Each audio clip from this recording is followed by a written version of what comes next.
Meus irmãos, nosso Senhor Jesus Cristo, Ele ressuscitou para a nossa justificação. Ele ressuscitou para nos declarar justos diante de Deus. Infelizmente, o evangelicalismo, ele acaba trabalhando muito com a morte de Cristo, esquecendo da ressurreição, esquecendo que a história não acaba na cruz, esquecendo que a história não acaba na remissão dos pecados, mas a história continua, e 3 dias depois o Senhor ressuscitou, ressuscitando para a nossa justificação, e assim nós caminhamos como igreja. Estamos estudando um pouco sobre a doutrina da justificação, e o teólogo e pastor John Murray, ele diz o seguinte: a justiça discutida aqui em Romanos é aquela que procede de Deus. Portanto, trata-se de uma justiça dotada de qualidade divina e possuidora de eficácia e virtudes implícitas à divindade. Não se trata do atributo divino da justiça, mas é uma justiça que envolve os atributos e propriedades divinos.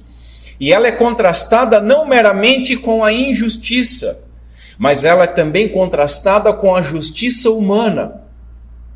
O grande tema da primeira porção da carta de Paulo é a justificação pela graça mediante a fé.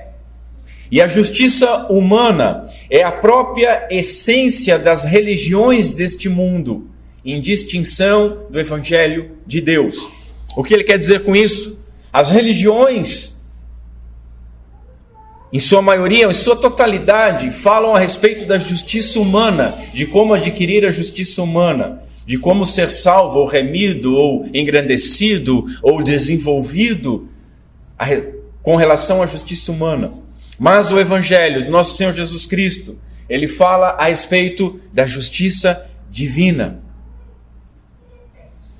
Vejamos um pouco mais a respeito da doutrina da justificação, aqui na carta de Paulo aos Romanos, e vamos ver o último versículo do capítulo 4, o verso 25, em que a palavra do Senhor nos diz o seguinte: ele foi entregue à morte por causa dos nossos pecados, e foi ressuscitado para que fôssemos declarados justos diante de Deus. Ou ele ressuscitou para a nossa justificação, em outra tradução.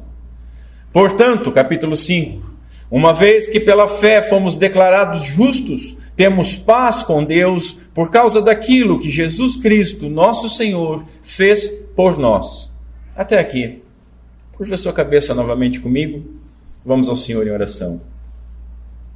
Senhor Deus, nosso Pai, pedimos o Teu auxílio nesta manhã, auxílio do Teu Santo Espírito, para que nos ajude, nos ilumine, nos guie, nos direcione e nos livre de pensamentos humanos e carnais. Ajuda-nos, Senhor, a concentrarmos os nossos pensamentos na Tua palavra e elevarmos os nossos pensamentos a essa gloriosa doutrina da justificação nos capítulos que nós vamos estudar. Ajuda-me, Senhor, apesar das minhas debilidades, a trazer de forma mais clara, concisa e ligar os pontos desta doutrina, para que toda a igreja tenha uma visão panorâmica e que essas palavras possam ser guardadas nos corações dos nossos irmãos. Pedimos essas coisas, Senhor, no nome santo de Cristo Jesus. Amém. Na última oportunidade, meus irmãos, nós vimos que Deus, ele pode salvar o pior dos pecadores, mas que o melhor dos homens, ele não pode salvar a si mesmo. Essa verdade, além de ela ser a base que nos traz a salvação, além de glorificar a Deus, ela nos protege de muitos e muitos equívocos que nós vemos, inclusive, nas igrejas que se dizem cristãs, que se dizem evangélicas.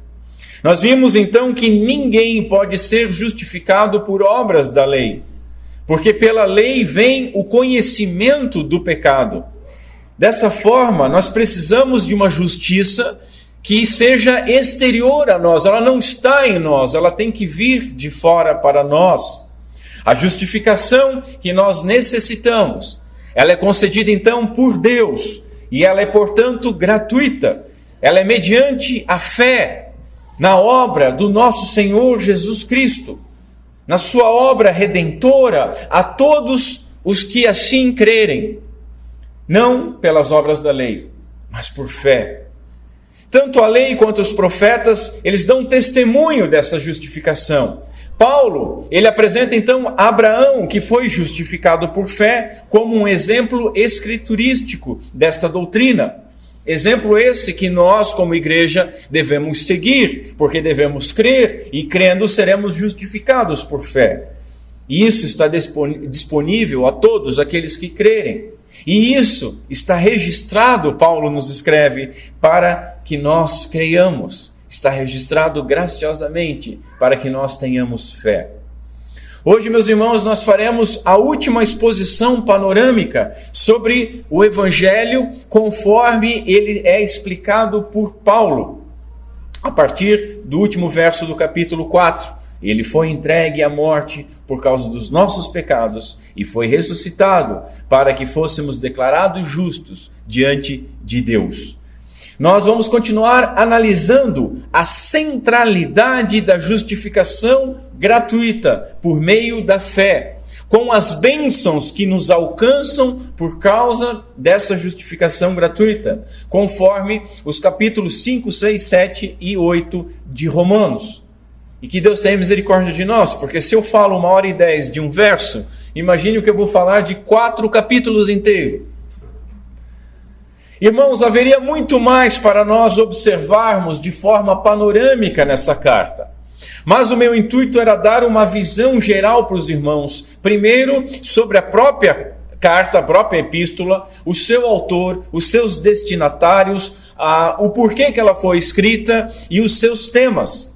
E nesta segunda parte, quando nós estamos vendo a respeito do Evangelho, conforme Paulo, apresentar em termos gerais essa apresentação que Paulo faz daquilo que ele chama de seu Evangelho, que é o Evangelho escriturístico. E como vai demorar para que nós cheguemos ao capítulo 8 de Romanos, quando nós começarmos verso a verso, e vai demorar bastante, não adianta nós irmos mais além por hora, porque aí os irmãos vão acabar esquecendo do que foi falado. Assim, hoje nós veremos os efeitos desta justificação naqueles que foram alcançados pela graça de Deus. E o primeiro desses efeitos é trazer paz com Deus. O segundo é que a justificação gratuita faz uma mudança radical no homem regenerado, libertando-o do pecado. O terceiro, que o homem justificado ele está livre da condenação da lei, e ele viverá agora a sua vida diante de Deus, unido a Cristo em santidade. E por fim, em quarto lugar, que a graça que justificou e trouxe a paz, ela nos livrou da condenação. Agora já não há mais nenhuma condenação para aqueles que estão em Cristo Jesus. E que o Senhor nos ajude. Vejamos então, em primeiro lugar, a justificação traz paz com Deus. O que é paz com Deus? Paz com Deus, meus irmãos, é relacionamento com Deus. O homem natural, ele não tem paz com Deus, ele não tem relação com Deus. A relação dele com Deus é estar debaixo da ira do Senhor. Ele nasce num estado de inimizade com Deus, como Paulo escreve em outro lugar. O verso 1 diz: tendo sido, pois, justificados pela fé, temos paz com Deus por nosso Senhor Jesus Cristo. O Dr. Lloyd Jones, ele considera o capítulo 5 importantíssimo, porque não somente introduz uma nova seção na carta, mas em muitos aspectos ela é a chave para o entendimento do restante dessa carta. Tanto é verdade que, se não me engano, metade do seu livro sobre o capítulo 5, que ele expôs a carta até o capítulo 14, em vários e vários anos, pelo menos a metade do capítulo 5, do livro do capítulo 5, ele gasta nos versos 1 e 2. Ele prega uns bons 5, 6 sermões nesses versos. Essa paz, meus irmãos, vem por meio do sacrifício do nosso Senhor Jesus Cristo para aqueles que estão nele. A justiça de Deus, mediante a fé, é o modo de Deus justificar, conforme nós vimos na exposição panorâmica do capítulo 3. E aqui, no capítulo 5, está a base da gloriosa bênção do capítulo 8. Por quê? Porque nós fomos justificados mediante a fé, capítulo 3, temos paz com Deus, aqui no capítulo 5, logo, se nós temos paz com Deus, se nós temos um relacionamento com Deus, já não há mais nenhuma condenação, como expressa o capítulo 8. Esse é o resultado da justificação, ter paz com Deus. Nós não tínhamos paz com Deus antes. Éramos, como eu falei, inimigos dele. Um estado de inimizade com Deus. Mas, em Cristo, meus irmãos, justificados pela graça, mediante a fé, nós temos então essa paz. Cristo Jesus, nosso Senhor, ele sofreu a ira de Deus em nosso lugar. Então, ele eliminou completamente a hostilidade que havia, a ira que era destinada a nós. Ela foi derramada sobre Cristo e foi plenamente satisfeita. Agora temos paz com Deus. Todo o nosso relacionamento posterior com a lei de Deus, porque a lei ela não é abolida, como eu tenho falado insistentemente, e a luta que nós temos contra o pecado a partir daí, eles serão vividos com base nessa reconciliação com Deus. Temos agora um relacionamento com Deus. Temos agora paz com Deus. A justificação, então, meus irmãos, ela nos concede acesso, entrada na graça por meio da fé. É o verso 2 do capítulo 5. Pelo qual também temos entrada ou acesso pela fé a esta graça. Essa fé, meus irmãos, que salva, é fé ativa, é fé que graciosamente nos faz viver para a glória de Deus. A confissão de fé de Westminster, no capítulo 11, diz o seguinte: a fé, assim recebendo e assim se firmando em Cristo e na justiça dele, é o único instrumento de justificação. Ela, contudo, não está sozinha na pessoa justificada, mas sempre anda acompanhada de todas as outras graças salvadoras. Portanto, ela não é uma fé morta, mas é uma obra por amor. A justificação, então, ela nos traz paz. E ela nos traz paz mesmo em meio às tribulações. E ela se utiliza das tribulações para nos exercitar na fé. Verso 3 a 5 diz: e não somente isto, mas também nos gloriamos nas tribulações, sabendo que a tribulação produz a paciência, e a paciência a experiência, e a experiência a esperança. E a esperança, ela não traz confusão, porque o amor de Deus está derramado em nossos corações pelo Espírito Santo que nos foi dado. Paulo, ele ousadamente afirma que os crentes agora, em Cristo, eles se gloriam pelo exercício nas tribulações. E esses exercícios nas tribulações, eles lapidam e confirmam a nossa fé. Spurgeon, ele comparou essas tribulações com uma escada, com aquela escada vista por Jacó no Antigo Testamento. E Spurgeon diz o seguinte: a tribulação é a base, mas nós a escalamos ao vermos que ela produz perseverança. E a subimos novamente, porque a perseverança ela produz para nós experiência. E ao subirmos mais uma vez, porque a experiência, ela sustenta a esperança. E a esperança, ela não causa decepção, ela sobe até o coração de Deus. E o amor de Deus é derramado em nosso coração pelo Espírito Santo que nos foi dado. Meus irmãos, esse é o caminho da justificação da fé. Essa justificação, ela chegou a nós quando nós éramos ímpios, e isso é maravilhoso. Nós não começamos a nos limpar, nós não começamos a fazer algumas coisas para que fôssemos agradáveis a Deus.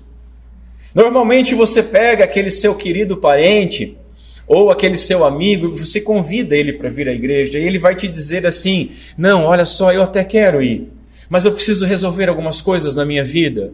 Eu preciso acertar algumas coisas para ir à igreja. Eu preciso arrumar algumas coisas para ir até Deus.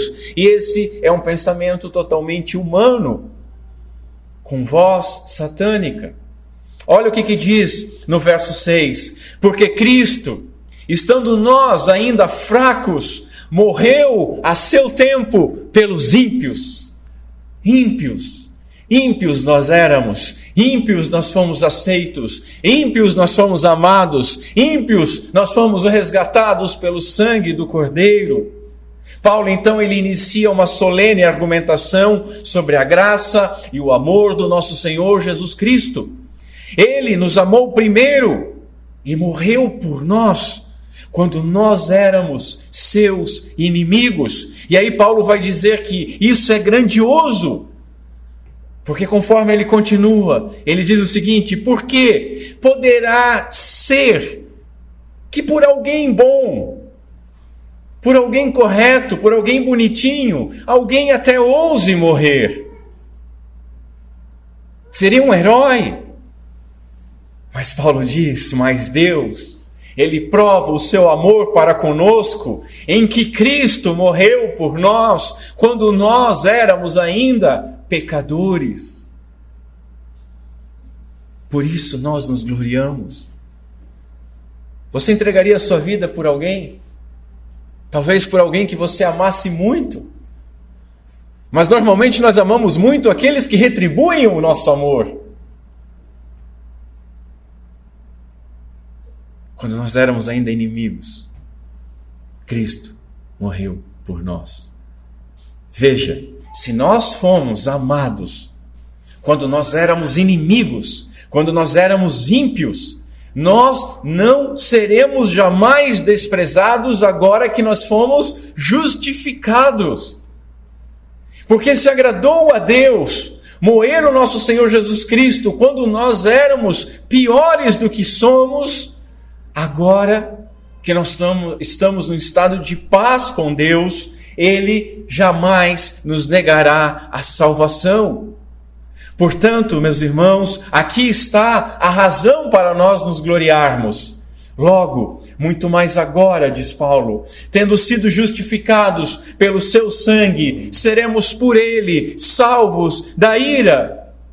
Porque se nós, sendo inimigos, nós fomos reconciliados com Deus pela morte do seu Filho, muito mais, tendo sido já reconciliados, seremos salvos pela sua vida.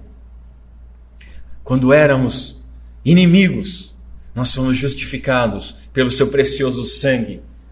E agora, meus irmãos, depois de reconciliados, temos certeza da paz, da salvação, e nós então nos gloriamos nessa reconciliação. Essa justificação traz ainda paz, onde reinaram anteriormente o pecado e a morte. Paulo ele revela como o pecado e a morte entraram no mundo, e quando entraram no mundo, alcançaram toda a humanidade. Verso 12: portanto, como por um homem entrou o pecado no mundo, e pelo pecado a morte, assim também a morte passou a todos os homens, por isso todos pecaram. Em Adão, meus irmãos, todos pecaram. Em Adão todos caíram. Em Adão todos morreram, porque Adão era o representante federal de toda a raça humana. Notem que a morte, ela entrou no mundo por causa do pecado. A morte não estava no mundo. A morte não estava na criação, mas por causa do pecado entrou a morte. E a própria morte dos homens prova que são pecadores. A continuidade da morte no mundo prova que os homens são pecadores. A mensagem de Paulo não é que o homem nasceu livre, mas em todo e qualquer lugar encontra-se encarcerado, como diz Rousseau, o filósofo, no seu Contrato Social. Pelo contrário, a mensagem de Paulo e a mensagem da Bíblia é que os seres humanos, eles nasceram debaixo do pecado, eles nasceram debaixo da escravidão, mas que Jesus Cristo veio para libertá-los. Não nascem livres, nascem escravos, mas podem ser libertos por Cristo Jesus, nosso Senhor. Em Cristo, a graça chega aos eleitos, aos escolhidos de Deus. Paulo continua: mas há uma grande diferença entre o pecado de Adão e a dádiva de Deus, pois o pecado de um único homem trouxe a morte a muitos. Ainda maior, porém, é a graça de Deus e a sua dádiva, que veio sobre muitos por meio de um único homem, Jesus Cristo. Senhores, o pecado, ele é profundamente grave, é profundamente destrutivo. Contudo, a graça divina, ela superabunda sobre o pecado. Ela é ainda maior. Paulo, ele contrasta o primeiro e o segundo Adão. O primeiro Adão, o Adão no Éden, ele representou toda a humanidade. E Jesus, o segundo Adão, lá no Calvário, o último Adão, ele representou toda a sua igreja. O pecado do primeiro Adão trouxe a morte para todos, mas a graça encontrada em Cristo, o último Adão, é maior e é mais poderosa. Notem que a morte e o pecado reinaram universalmente até Cristo, tendo a sua origem em uma única transgressão. Diz Paulo: por causa da desobediência a Deus, de uma só pessoa, muitos se tornaram pecadores, mas por causa da obediência de uma só pessoa a Deus, muitos são declarados justos. O pecado de Adão, diz um pastor, introduziu o reinado da morte. Mas o dom da justiça, fruto da morte vicária de Cristo, da morte de Cristo em nosso favor, em nosso lugar, trouxe agora o reinado da vida. A lei, ela demonstra o caráter do pecado. A lei, ela aumenta a nossa culpa, demonstrando a responsabilidade e o fracasso do homem. A graça, ela cobre superiormente a transgressão. Paulo diz o seguinte: veio, porém, a lei para que a ofensa abundasse, mas onde o pecado abundou, superabundou a graça, para que assim como o pecado reinou na morte, também a graça reinasse pela justiça para a vida eterna por Jesus Cristo, nosso Senhor. Que verso glorioso, meus irmãos! Muitas e muitas pessoas bem intencionadas, mas de forma errônea, eles entendem essa proporção de abundou o pecado e superabundou a graça para falar de pecados mais escandalosos ou mais vergonhosos. Se converte aquela pessoa que, sei lá, era satanista, aí a pessoa... onde abundou o pecado, superabundará, superabundou a graça. Meu irmão, não está falando de pecados escandalosos ou de pecados maiores. Está falando de cada um de nós. A lei, ela vem para que o nosso pecado, que nós minimizamos, dizendo, não é tão grande, para que ele abundasse, para que ele revelasse a sua feiura. E para que nós entendêssemos que esse pecado, ele abundou, mas a graça superabunda sobre ele. É isso que Paulo está dizendo. A lei veio para que o pecado aumentasse, que fosse visto como ele é, enorme, grotesco. Mas ele complementa dizendo que a graça é maior, é superabundante. Irmãos, entendam o seguinte: a graça, ela não é do tamanho exato da transgressão. Ela é infinitamente maior, ela é infinitamente superior. Eis o trunfo da graça sobre o pecado. Em segundo lugar, analisemos, conforme o capítulo 6, as consequências de ter paz com Deus. A justificação pela fé mudará a maneira que o homem justificado viverá a sua vida diante de Deus. Devemos então viver em santidade. Por quê? Porque agora nós estamos unidos com Cristo. E daqui do capítulo 6 até o final do capítulo 8, a doutrina mais exaltada por Paulo é a doutrina da santificação. E isso nos interessa, porque nós queremos ser piedosos. Primeiro, Paulo imagina um interlocutor questionando ele, dizendo o seguinte: tudo bem, então se a graça superabunda gratuitamente sobre o pecado, pois bem, nós devemos então continuar pecando para que Deus mostre cada vez mais a sua graça. É isso? E Paulo responde enfaticamente: de modo nenhum. Claro que não. Por quê? Porque uma vez que nós morremos para o pecado, como que nós podemos continuar vivendo nele? Ou acaso se esqueceram de que quando foram unidos a Cristo Jesus no batismo, nos unimos a Ele em sua morte? Nós morremos para o pecado, irmãos. Nós estamos unidos a Jesus e unidos a Ele temos uma nova identidade, uma nova vida, uma nova natureza. Nascemos do alto, nascemos da água e do Espírito. Viver no pecado seria contrário a essa nova natureza, a essa nova vida. O crente verdadeiro, ele ainda peca, mas ele não pode viver no pecado. E essa é a grande diferença. Nós não estamos unidos ao Senhor somente na sua morte.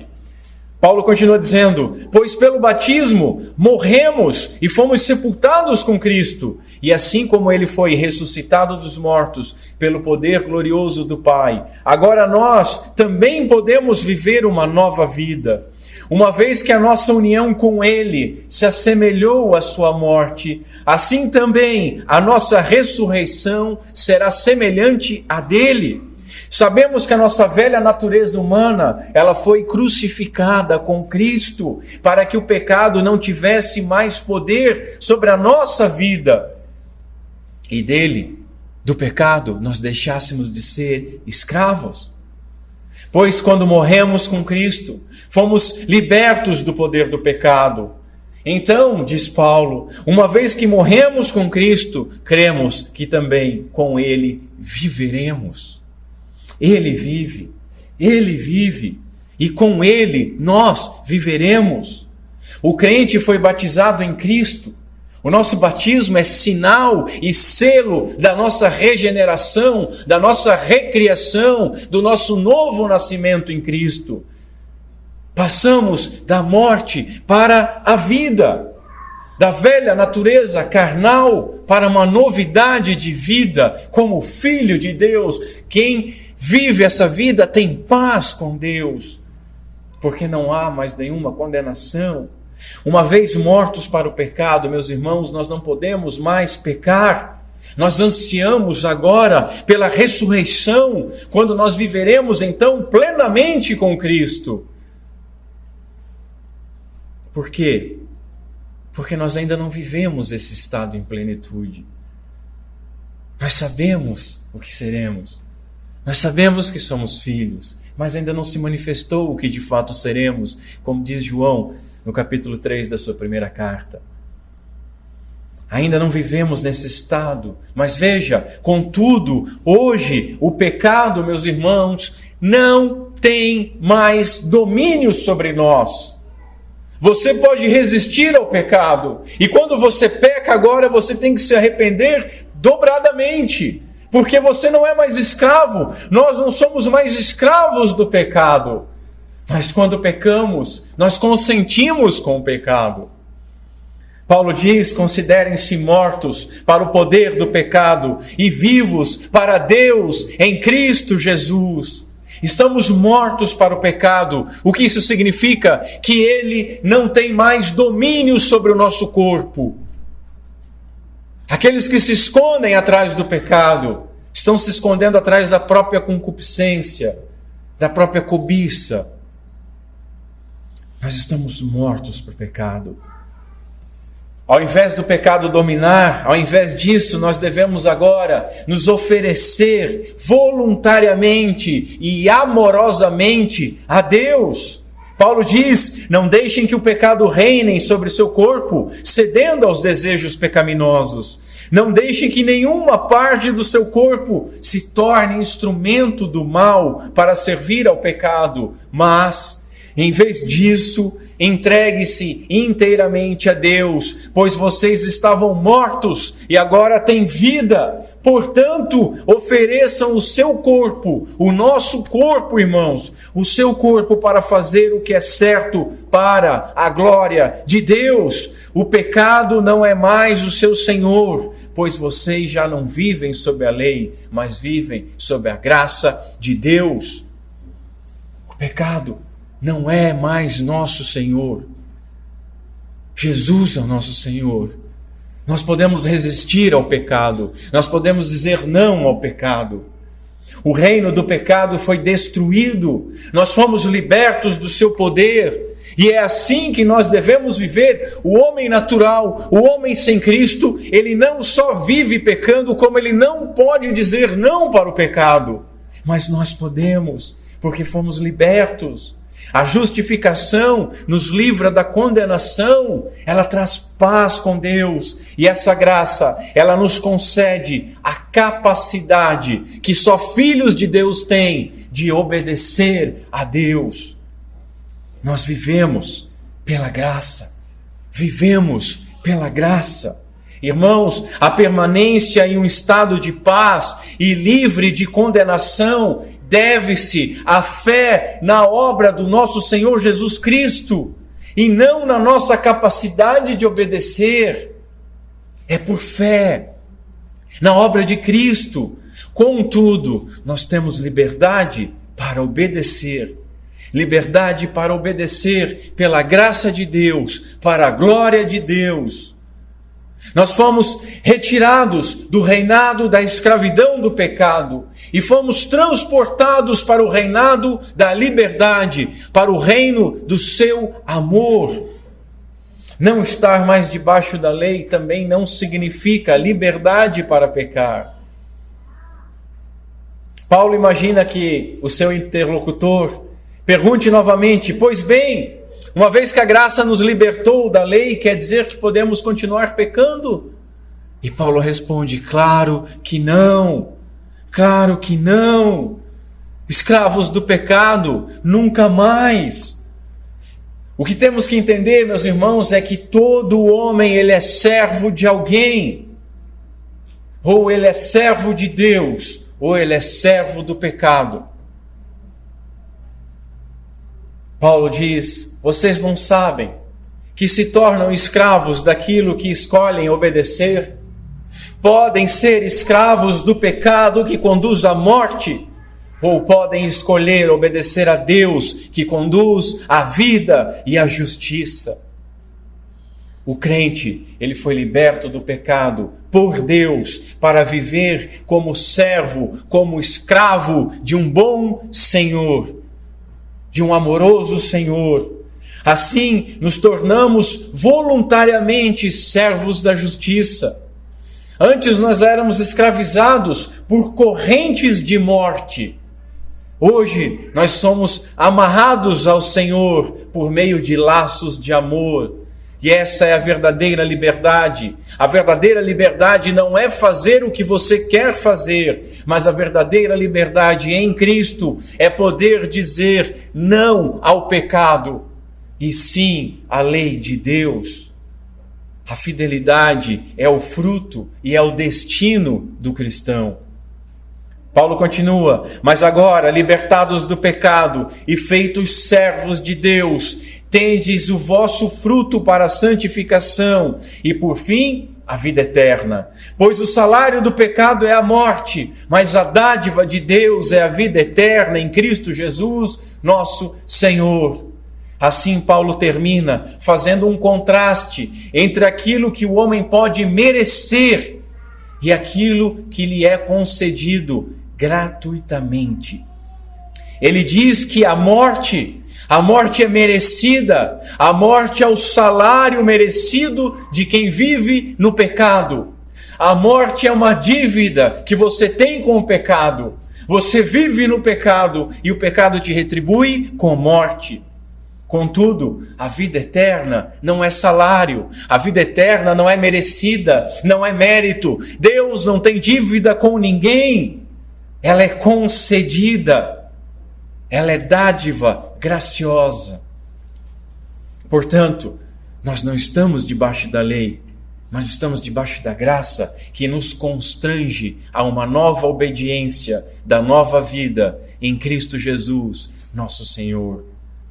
Em terceiro lugar, observando o capítulo 7, nós vemos que essa justificação traz paz, anulando pela morte do nosso Senhor Jesus Cristo a condenação da lei. Dito de forma diferente, essa justificação traz paz, porque somos livres da lei, pois morremos em Cristo, sendo com Ele ressuscitados. Vamos entender isso. O relacionamento do crente com a lei de Deus. Paulo inicia o capítulo 7 usando uma metáfora a respeito do casamento, onde a lei seria o nosso primeiro marido. Estávamos casados com a lei e obrigados à obediência da lei. Mas, como nós morremos em Cristo, nós estamos livres para casar novamente. E para casar novamente com Cristo ressurreto. Agora, diz Paulo, agora, irmãos, vocês que conhecem a lei, não sabem que ela se aplica apenas enquanto a pessoa vive? Assim, meus irmãos, vocês morreram para o poder da lei, quando morreram com Cristo, e agora estão unidos com aquele que foi ressuscitado dos mortos. Todo homem, meu irmão, queira ou não queira, saiba ou não saiba, aceite ou não aceite, é regido pela lei de Deus. Ou obedece para a vida, ou desobedece para a morte. Todos estão debaixo dela, e todos nascem debaixo da sua condenação. Por pecarem, todos merecem o salário do pecado, que é a morte, que é a condenação da lei. Mas Cristo morreu no lugar do crente. E o crente que está em Cristo, ele morreu também para a lei. Morremos com Cristo. Sua dívida, a sua dívida, meu irmão, foi paga pelo nosso Senhor Jesus Cristo, e a lei não pode mais condená-lo. Por quê? Porque se desobedecer a lei, nós merecemos a morte, certo? Certo. Mas morremos com Cristo, não podemos morrer de novo. Cristo morreu em nosso lugar, em nosso favor. Sua dívida foi paga. Ela não nos condena mais. Através da nossa união com Cristo, nós podemos agora produzir boas obras para Deus. Assim, Paulo conclui: quando éramos controlados pela natureza humana, desejos pecaminosos atuavam dentro de nós, e a lei, ela despertava esses desejos maus, que produziam uma colheita de obras pecaminosas, cujo resultado era a morte. Mas agora, porém, fomos libertos da lei. Por quê? Porque morremos para ela e já não estamos mais presos ao seu poder. Podemos então agora servir a Deus, não da maneira antiga, obedecendo a letra da lei, mas da nova maneira, vivendo no Espírito. As concupiscências, as cobiças da carne, elas não poderiam ser refreadas pelos mandamentos da lei. A lei diz não faz, mas a lei não tem poder para que você não faça. O homem natural, ele poderia obedecer apenas a letra da lei com muito esforço. Por exemplo, não adulterando ou não matando alguém. Mas somente um homem espiritual, ele pode obedecer através do poder do Espírito Santo ao espírito da lei, como nós vimos no Sermão do Monte, não apenas não adulterando ou não assassinando, mas também não cobiçando e não se irando, não guardando ódio contra alguém. A santidade da lei, meus senhores, ela expõe o pecado. E a santidade da lei, ela demonstra a necessidade que nós temos de um Redentor. Entramos então na descrição paulina da batalha entre o ego carnal e o espiritual. Primeiro, Paulo responde a uma indagação. Por acaso eu estou dizendo que a lei de Deus é pecaminosa? Claro que não. Na verdade, foi a lei que me mostrou o meu pecado. Eu jamais saberia que cobiçar é errado se a lei não dissesse, não cobice. O problema então, meus irmãos, não é a lei, pois a lei em si é santa, e santos, justos e bons são os seus mandamentos, conforme Paulo escreve. Qual o problema então? O problema é o coração humano. Coração esse que usa os mandamentos para pecar ainda mais, porque a própria proibição da lei faz com que aquilo que ela proíbe torne-se atraente para um coração rebelde. E não é isso que nós vivíamos? Portanto, a lei não é o problema, meus senhores. Não é ela que causa a morte. O problema é a enfermidade que está na nossa natureza carnal. Olha o que Paulo diz. Mas então, a lei que é boa foi responsável por minha morte? Claro que não. O problema não está na lei, porque a lei é espiritual e boa. O problema está em mim. O problema está em nós, porque somos humanos, escravos do pecado. Veja, até Paulo, o apóstolo Paulo, ele trazia ainda resquícios da sua natureza carnal. Existem algumas assembleias estranhas que pregam uma santidade plena. Isso não existe, irmãos. Nenhum ser humano atinge santidade plena enquanto não for revestido de incorruptibilidade. A não ser que todos estejam de fato mortos fisicamente. E na glória não existe santidade plena e perfeita. Como eu já afirmei, a justificação de Deus, ela nos livra da escravidão do pecado, mas ela não nos livra da presença do pecado em nossas vidas. Presença essa que nós devemos lutar para mortificar constantemente. Então nós passamos a vida inteira lutando contra o pecado, porque nós agora podemos lutar contra o pecado porque não somos escravos dele. Antes nós só obedecíamos. Antes ele comandava, antes ele tocava música e nós dançávamos. Agora nós dançamos outra canção, a canção celestial da lei de Deus, e podemos dizer não, isso aqui não convém, isso aqui não é para um filho de Deus.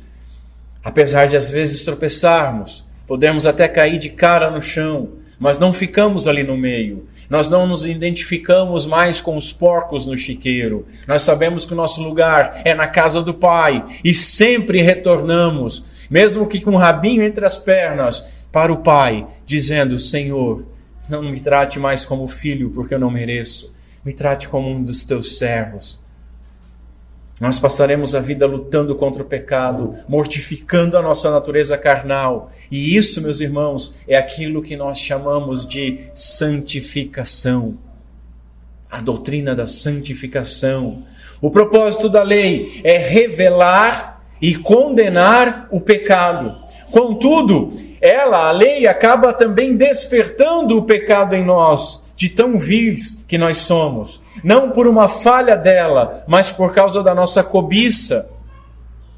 Você já ouviu a expressão assim: tudo que é proibido é mais gostoso. Essa é a cantinela do diabo nesse mundo. Você vê jogo de futebol, um time ganha porque o juiz se enganou, porque houve um roubo, o outro diz assim: roubado é mais gostoso. O fruto roubado é mais gostoso. O adultério é um relacionamento mais gostoso. Notem como nós estamos expostos constantemente a essa cantinela do mundo, essa cantinela do inferno. E infelizmente, meus irmãos, essa canção demoníaca, ela ainda encontra eco em nossos corações, porque os nossos corações foram poluídos pelo pecado. Paulo diz: o pecado se aproveitou desses mandamentos que são bons e me enganou e fez uso deles para me matar. Há então um conflito interno na vida do crente. A partir do verso 15, no capítulo 7, eu vou fazer uma leitura um pouco maior de Paulo. Paulo diz o seguinte: não entendo a mim mesmo, pois quero fazer o que é certo, mas não faço. Em vez disso, faço aquilo que odeio. Mas se eu sei que o que eu quero é errado, isso mostra que eu concordo que a lei é boa. Portanto, não sou eu quem faz o que é errado, mas o pecado que habita em mim. E eu sei que em mim, isto é, na minha natureza humana, não há nada de bom, pois eu quero fazer o que é certo, mas eu não consigo. Eu quero fazer o bem, mas eu não o faço. Não quero fazer o que é errado, mas assim eu faço. Então, se faço o que eu não quero, na verdade não sou eu quem o faz, mas é o pecado que habita em mim. Assim, descobri esta lei na minha vida. Quando eu quero fazer o que é certo, percebo que o mal está presente em mim. Eu amo a lei de Deus de todo o coração. Contudo, há outra lei dentro de mim que está em guerra com a minha mente e me torna escravo do pecado que permanece dentro de mim. Notem que quando Paulo diz que há uma outra lei em mim, que o leva a pecar, não é uma lei que o leva a pecar. Ele está falando essa lei como uma lei da gravidade, como uma lei da natureza, que sempre empurra as coisas para baixo.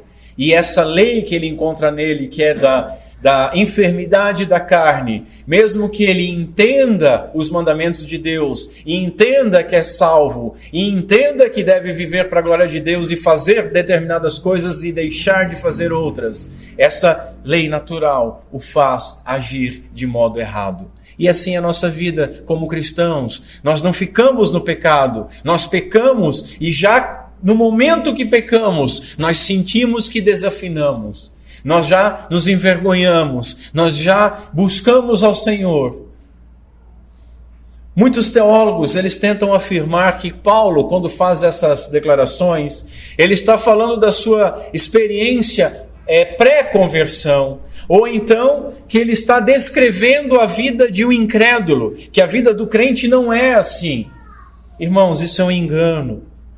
Eu creio que Paulo está descrevendo a si mesmo. Ele está falando em primeira pessoa, ele está dando um exemplo da sua vida, e assim, como cristão, ele está descrevendo as nossas vidas, a nossa luta contra o pecado.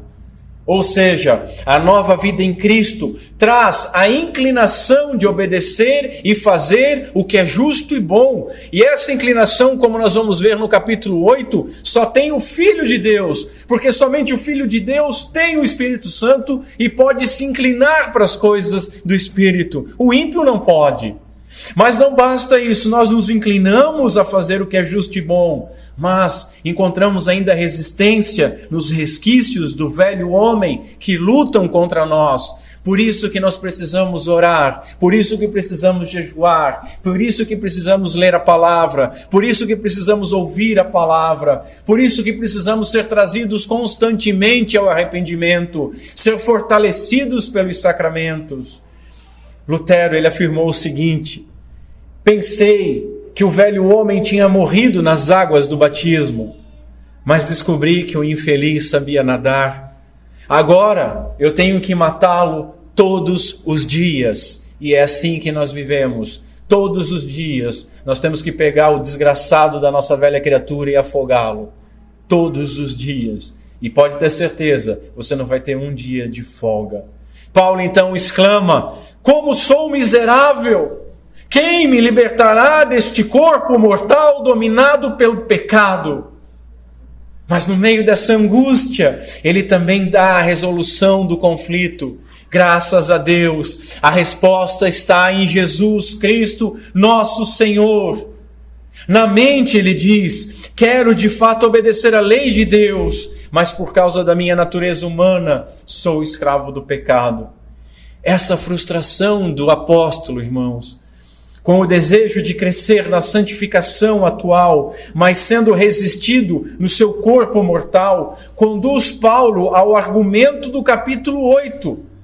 Qual é? A resposta está em olhar para Cristo com fé. Paulo descreve o verdadeiro clamor de um remido pelo sangue de Cristo. Uma solução para o conflito entre o saber o que deve ser feito e evitado e o fazer o que deve ser feito e não fazer o que deve ser evitado. Assim, em último lugar, chegamos ao capítulo 8, que nos ensina que a justificação que trouxe a paz traz mais uma bênção. Agora, já não há mais nenhuma condenação. E os irmãos lembram que eu preguei Romanos 1:8. 8:1, no começo dessas exposições. Nós vamos falar muito ainda de Romanos 8. Vamos ver. Somos libertos da morte e do pecado pela ação da Santa Trindade. Toda a Trindade está envolvida na nossa salvação. Para aqueles que estão em Cristo, Paulo escreve, já não há nenhuma condenação, pois em Cristo Jesus a lei do Espírito que dá vida os libertou da lei do pecado que leva à morte. Isso porque a lei, ela não era capaz de nos salvar por causa da fraqueza da nossa natureza humana. Por isso, Deus Pai, fez o que a lei era incapaz de fazer, ao enviar Deus Filho na semelhança da nossa natureza humana e pecaminosa e apresentá-lo então como sacrifício do nosso pecado. O Pai enviou o Filho. Com isso, ele declarou o fim do domínio do pecado sobre nós, continua Paulo, de modo que nós agora não seguimos mais a nossa natureza humana, mas sim o Espírito. O Espírito que aplicou a justificação a nós, que habita em nós e que nos capacita para que possamos cumprir as justas exigências da lei. Versos 1-4. Apesar da presença do pecado, meus senhores, lembremos que em Cristo não há mais condenação. Como Paulo argumenta, a lei não é capaz de nos libertar da pecaminosidade. A lei também não é capaz de trazer a nós a salvação. Contudo, Cristo, que veio sobre a nossa natureza, mas sem pecado, ele foi condenado em nosso lugar. E assim, o pecado foi condenado e punido em Cristo. A nossa punição está em Cristo. A satisfação da ira de Deus está em Cristo. A nossa paz está em Cristo. Ele esteve em nosso lugar, assim como Adão estava no nosso lugar quando caiu.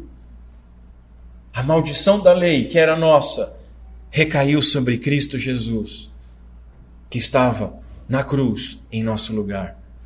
Não há mais condenação. As acusações da lei agora não têm mais validade sobre nós. E isso a gente viu nos capítulos anteriores. Não significa que podemos pecar, não significa que podemos esquecer a lei, mas significa que devemos caminhar observando a lei. Mas quando nós tropeçamos, quando nós caímos, quando nós não atingimos o alto padrão da lei que nós não conseguimos atingir, quando o diabo como acusador se ergue e levanta, você é mentiroso, você fez isso, você fez aquilo, você deve morrer. Nós podemos dizer, não, Cristo morreu, e eu morri nele, e vivo nele, isso acabou para mim, porque em Cristo já não há mais nenhuma condenação. Não mais escravos da carne, somos inclinados agora às coisas do Espírito Santo. Porque os que são segundo a carne, diz Paulo, inclinam-se para as coisas da carne, mas os que são segundo o Espírito, para as coisas do Espírito. Porque a inclinação da carne é morte, mas a inclinação do Espírito é vida e é paz. Porquanto a inclinação da carne é inimizade contra Deus, porque não está sujeito à lei de Deus, nem em verdade o pode ser. Portanto, os que estão na carne não podem agradar a Deus. Nós devemos notar, meus irmãos, que existem apenas 2 tipos de pessoas. 2 tipos e nada mais. Aquelas que se inclinam para as coisas da carne e aquelas que se inclinam para as coisas do Espírito. Não há uma terceira via. Não há um muro. Não há um caminho neutro. Ou carnal ou espiritual. Não existe o crente carnal. O crente carnal é um ímpio que vai na igreja. Nada mais. Aqueles que pendem para a carne, Paulo ainda diz, não possuem o Espírito. E esses não podem obedecer verdadeiramente e continuam como inimigos de Deus. Há então 2 forças antagônicas no homem e eles colhem diferentes resultados. O homem carnal, ele colhe o salário do seu pecado. E o homem espiritual, ele colhe a graça imerecida, concedida em novidade de vida. Um vive por graça e o outro vive por obras pecaminosas. Paulo diz, vós porém que não estáis na carne, mas no Espírito, se é que o Espírito de Deus habita em vós. Mas se alguém não tem o Espírito de Cristo, esse tal não é dele. Eu tenho que fazer um parênteses aqui, irmão.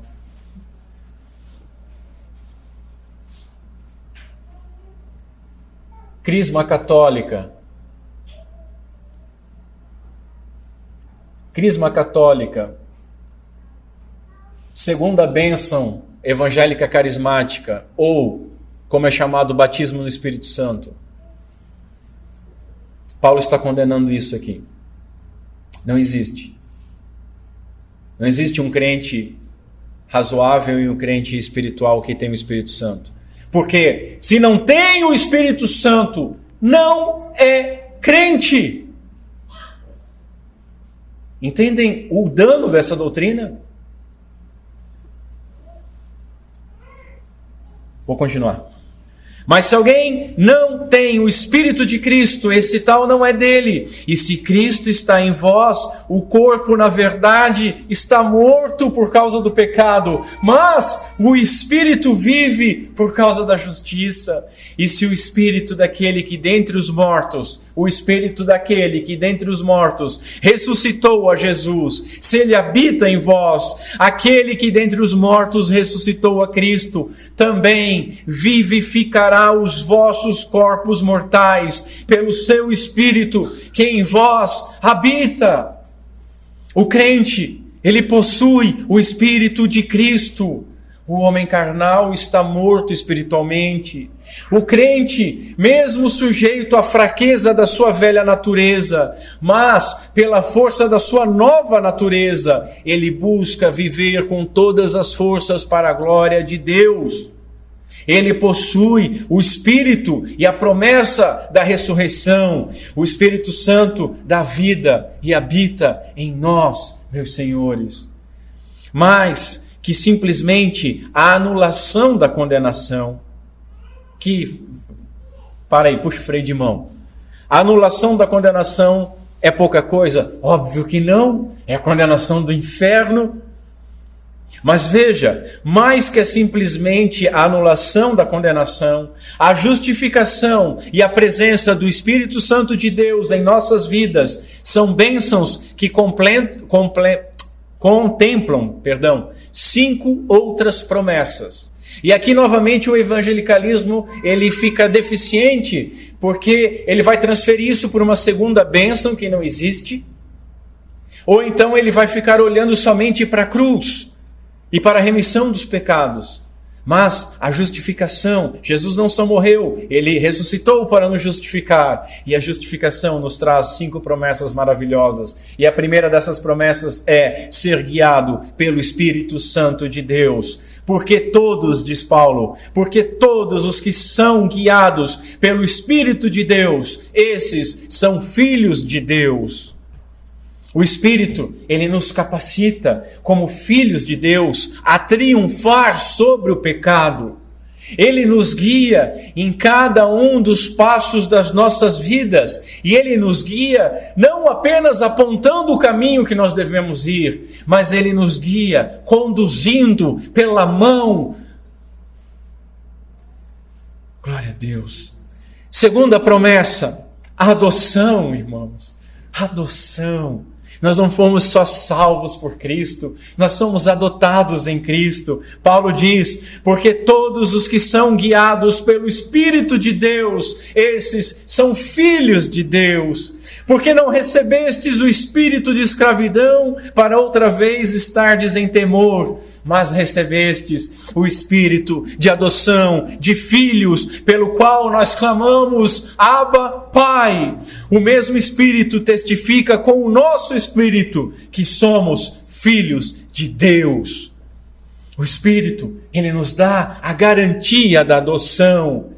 O Espírito é o selo da adoção e é quem aplica essa adoção em nós poderosamente e soberanamente. É por meio do Espírito Santo que nós podemos chamar a Deus de Pai de maneira verdadeira.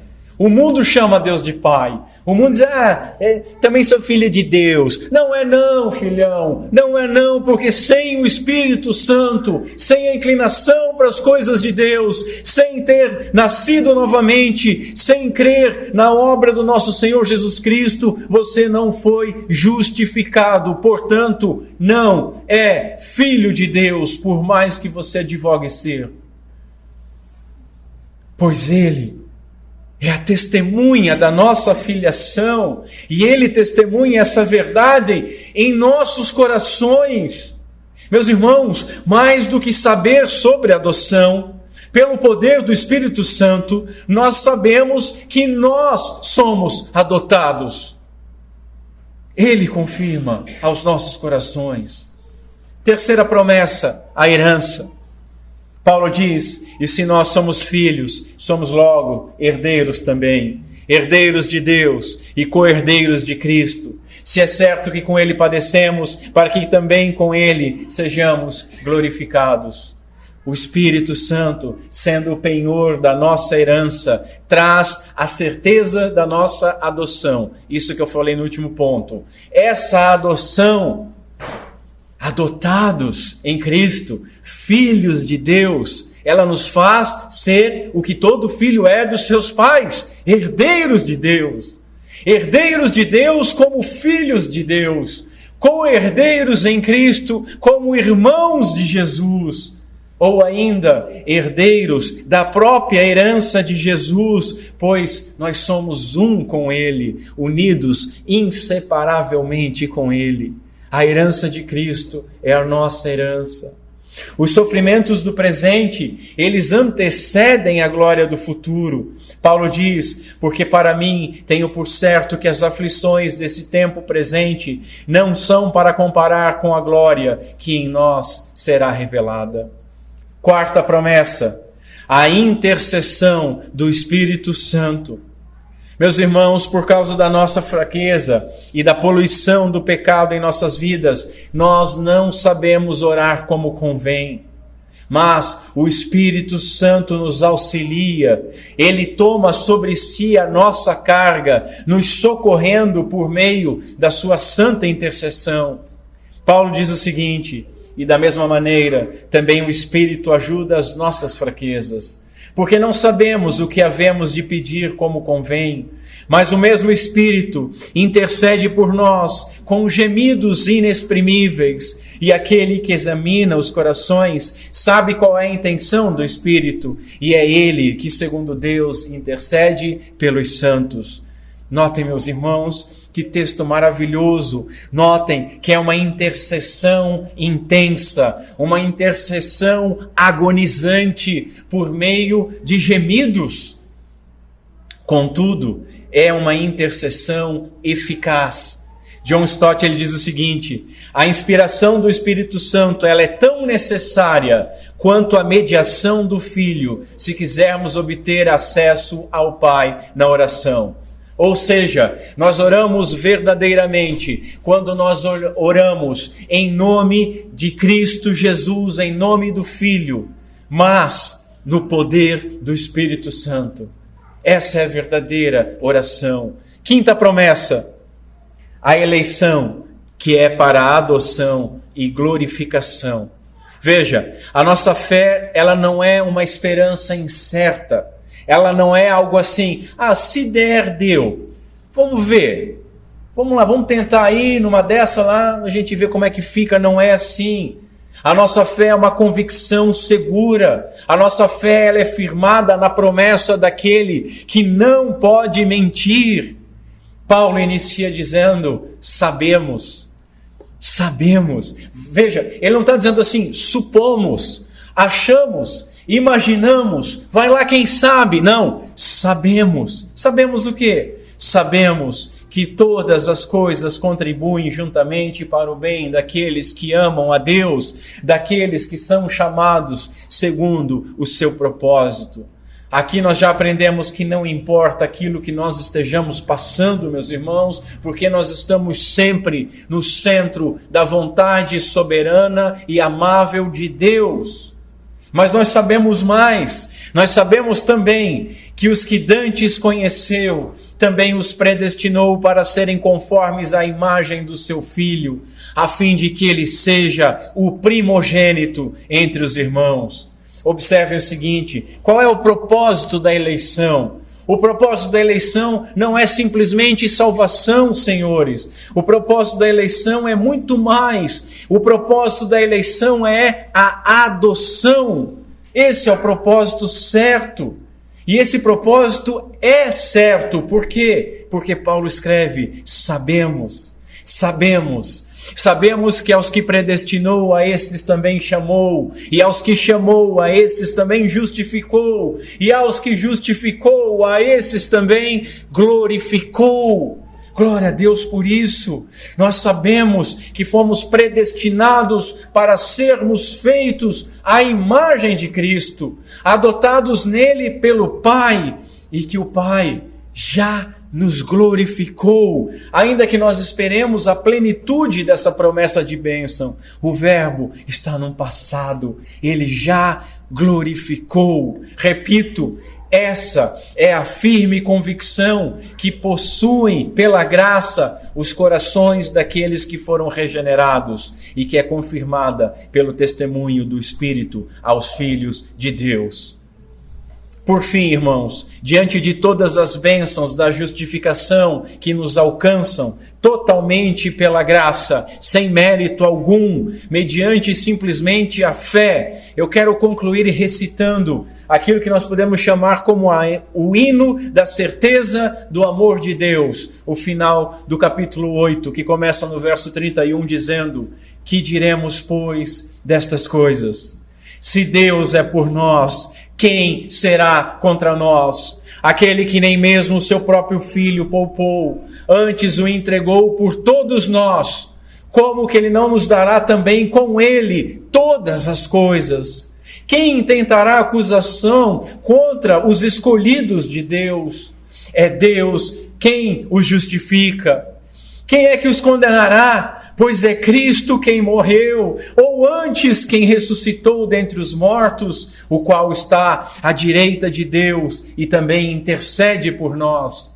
Quem nos separará do amor de Cristo? A tribulação, ou a angústia, ou a perseguição, ou a fome, ou a nudez, ou o perigo, ou a espada. Como está escrito: por amor a ti, somos entregues à morte todo dia. Somos reputados como ovelhas para o matadouro. Mas em todas estas coisas, nós somos mais do que vencedores por aquele que nos amou. Porque eu estou certo de que nem a morte, nem a vida, nem os anjos, nem os principados, nem as potestades, nem o presente, nem o porvir, nem a altura, nem a profundidade, nem alguma outra criatura poderá nos separar do amor de Deus que está em Cristo Jesus, nosso Senhor. Amém. Glória a Deus. Portanto, meus irmãos, Finalizamos esse panorama observando Romanos desde o primeiro capítulo, onde Paulo nos mostra que todos são pecadores. E ele desenvolve isso no capítulo 1, 2 e 3, mostrando que não há diferença entre judeus e gentios. Todos pecaram. E no capítulo 3 ele mostra que não é a lei que pode nos justificar, que pode nos perdoar, mas é somente a graça. Somos justificados pela fé. Pela graça mediante a fé em Cristo Jesus. No capítulo 4, Paulo mostra que esse é um exemplo bíblico, porque Abraão é o nosso exemplo e nós devemos seguir o exemplo de Abraão. No capítulo 5 ele diz que essa justificação nos traz a paz com Deus, temos relacionamento com Deus. Ele também explica que o pecado de Adão foi sobre todos, mas a graça de Cristo Jesus está sobre toda a sua igreja, e agora nós não estamos mais debaixo da condenação da lei. No capítulo 6 ele vai dizer, então, vamos viver de qualquer forma, onde abundou o pecado, superabunda a graça, então vamos pecar mais? Não, diz Paulo, porque nós devemos viver em santidade, porque nós morremos para o pecado e ressuscitamos com Cristo em novidade de vida, unidos a Ele. E no capítulo 7 ele vai mostrar que não estando debaixo da lei, nós não estamos debaixo da condenação da lei, mas nós devemos lutar pela santificação, e que essa luta, ela vai ser amarga, ela vai ser difícil, e nós vamos falhar pra caramba, como ele diz, miserável homem que sou, até que ele chega no capítulo 8 e diz, mas para os que estão em Cristo Jesus não há nenhuma condenação. E aí ele coloca todas essas bênçãos da justificação, intercessão, adoção, ter o próprio Santo Espírito em nós, nos guiando, a eleição. Meu Deus! E isso tudo ele conclui dizendo que nada vai poder nos separar do amor de Cristo. E que Deus Pai seja misericordioso conosco, por Cristo Jesus nosso Senhor. Amém. Fique em pé, vamos ao Senhor em oração. Curva a sua cabeça comigo. Senhor Deus, nosso Pai, o que diremos destas coisas, Senhor, se não nos prostrarmos em silêncio, em lágrimas, em gratidão à Tua obra, ao Teu amor por nós, quando nós éramos ainda pecadores, quando nós éramos ainda miseráveis, quando nós éramos ainda inimigos, Tu nos amaste desde antes da fundação do mundo. Obrigado, Senhor, por essa graça que nos chega gratuitamente por obra do Espírito Santo de Deus e é aplicada a nós. Obrigado pela fé que nos foi dada, concedida dos céus, para que crescêssemos e uma vez que cremos, somos justificados, não por mérito, mas pelo Teu amor, pela Tua graça. Obrigado, Senhor, porque agora nós temos o Espírito Santo em nós que nos ajuda, nos auxilia a orar, que nos ajuda a nos conduzirmos neste mundo vil, que nos ajuda e nos lembra que nós morremos para o pecado, que o pecado não é mais o nosso Senhor, que nós não somos mais servos do pecado, mas somos servos de Cristo Jesus, nosso Senhor. Por isso, Senhor, pedimos que Tu nos auxilie, mortificando cada vez mais a nossa carne, para que nós possamos andar em novidade de vida e possamos viver de uma maneira digna que glorifique o Teu santo e maravilhoso nome. Pedimos essas coisas confiando que aquele que começou a boa obra em nossa vida é fiel e vai levá-la a termo. Amém e amém.